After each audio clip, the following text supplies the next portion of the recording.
रामचंद्र प्रभूच्या हातात द्यायचा. हा सूचना झाली, केसानं सांगितलं. तसंच तुकोबरायांच्या जीवनात सुद्धा एक इंटिमेशन, ज्याला आपण म्हणतो सूचना आली, सावधानतेचा इशारा आला.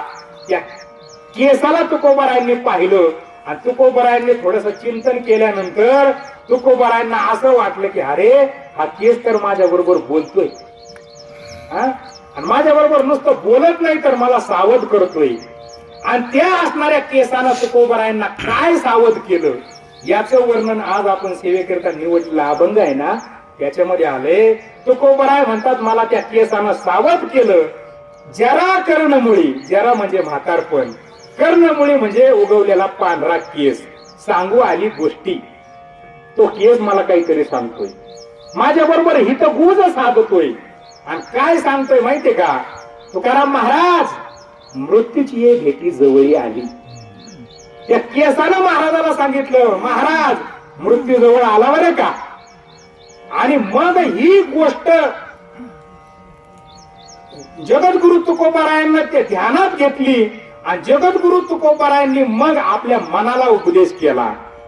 त्या केसानं असं सांगितलंय ना, हे माझ्या मना, आता माझ्या मना होई सावधान.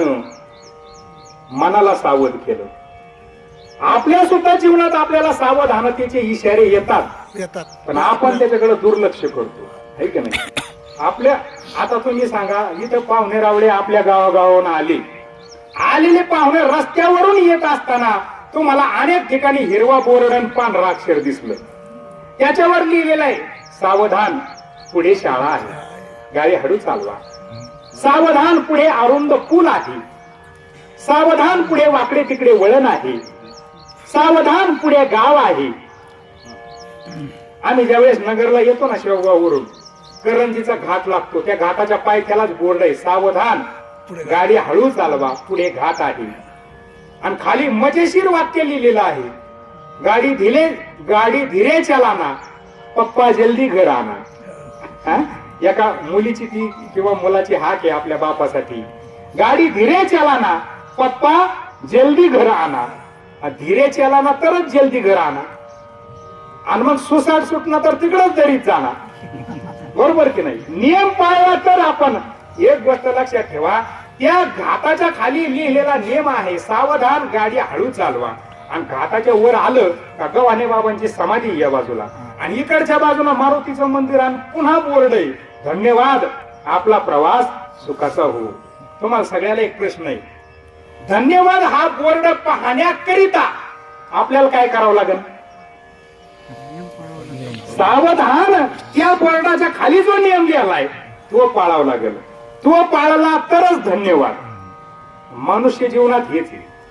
आपल्याला साधू संतांनी अनेक ठिकाणी सावध केलंय ना, सावध होऊनी भजनी लागा देव करा कैवारी. उठा सकळ जन उठिले नारायण, सावध झालो हरीच्या आलो जागरणा.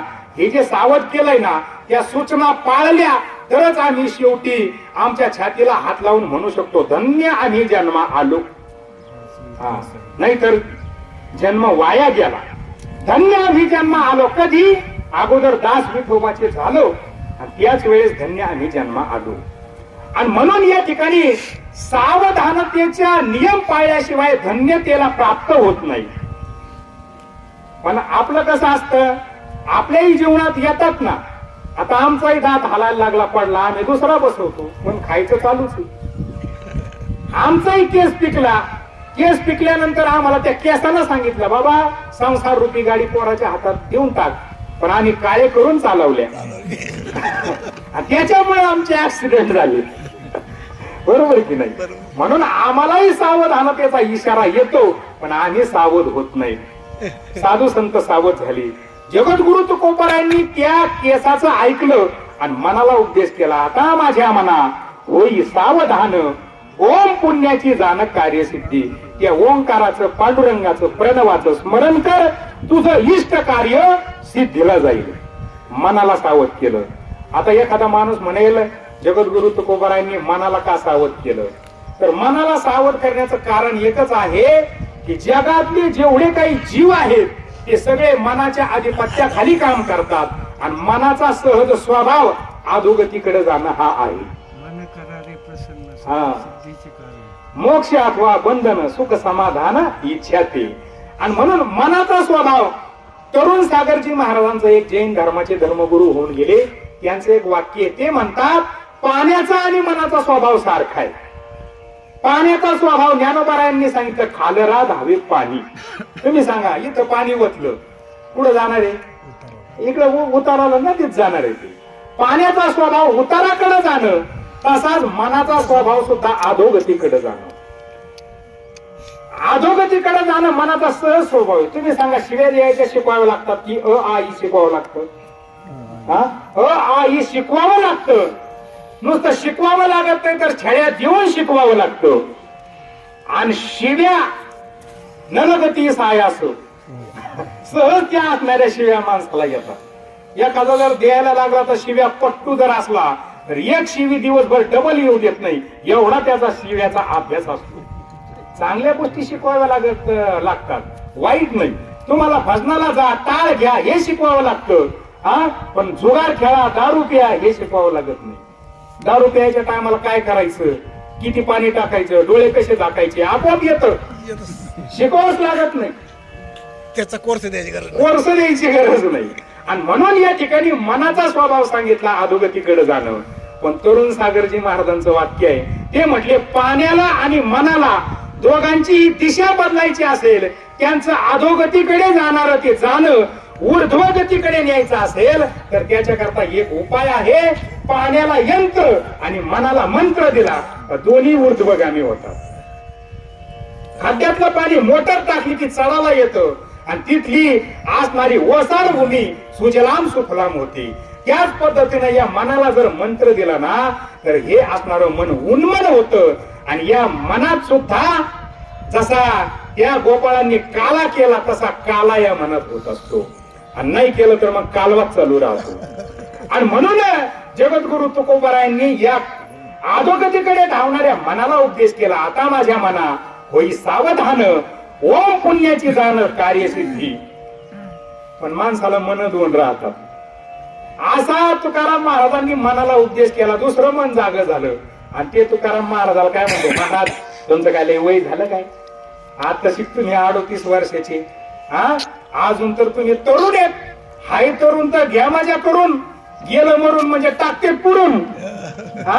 अजून तुम्ही तरुण आहेत, तुमचं काय परमार्थ करायचं वय आहे का, आता तुम्ही अजून तरुण आहेत.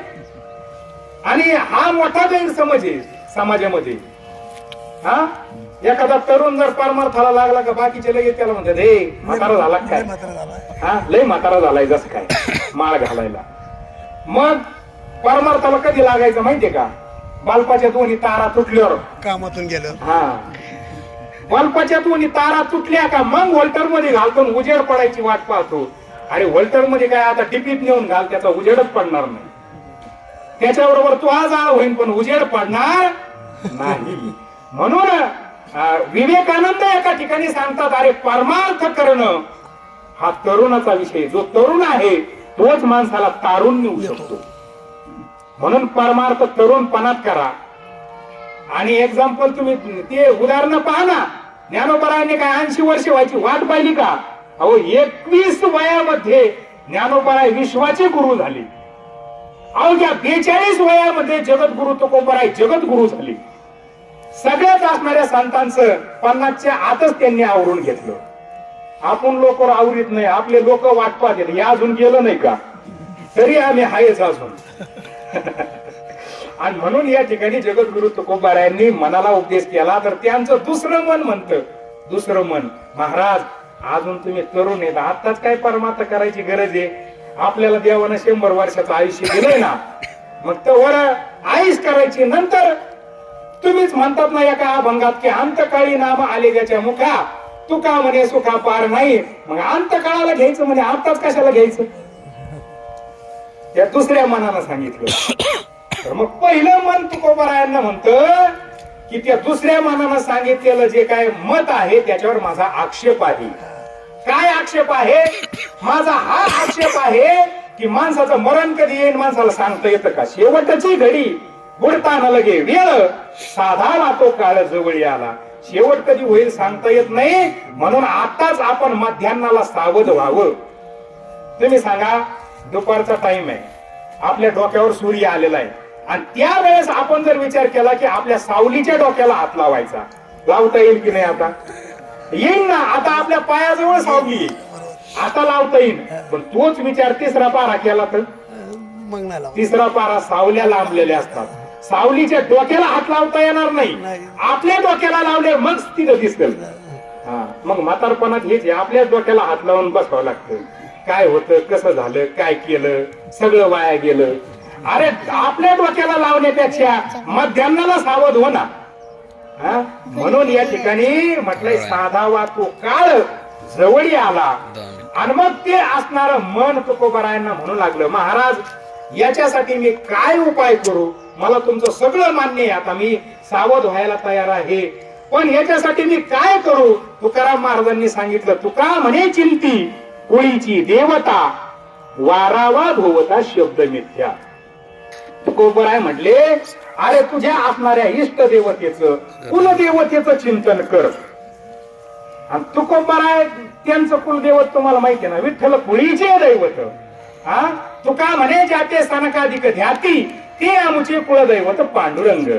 म्हणून तुकोबरायांच्या मनाला स्वतःचा उपदेश होता. म्हणून तुकोबराय ते मन सांगत की आता तुका म्हणे चिंती कुळीची देवता, वारावा भोवता शब्द मिथ्या. अरे अनेक असणारे भोवताली प्रलोभन आहेत, सुख समृद्धी आहेत, अनेक भोगाची साधना आहेत, ते सगळं खोटं आहे बरं का. वारावा भोवता शब्द मिथ्या, ते खरं नाही हे एकदा जाणून घे आणि त्याची जाणीव करून घे. आणि आपल्या असणाऱ्या कुलदेवतेचं स्मरण कर. त्या कुलदेवतेचं एकदा तू स्मरण केलं की तुझं असणार इष्ट कार्य कोणतं? भगवत प्राप्तीचं इष्ट कार्य, सत्कर्माचं पुण्यकर्माचं जे सुख नावाचं फळ आहे, ते फलप्राप्तीचं इष्ट कार्य सिद्धीला जाईल. अशा प्रकारचा सुंदर असा उपदेश जगद्गुरु तुकोबरायांनी मानवी जीवनाला आल्यानंतर, योग्य वेळ आल्यानंतर हा मार्मिक उपदेश या ठिकाणी ठेवलेला आहे.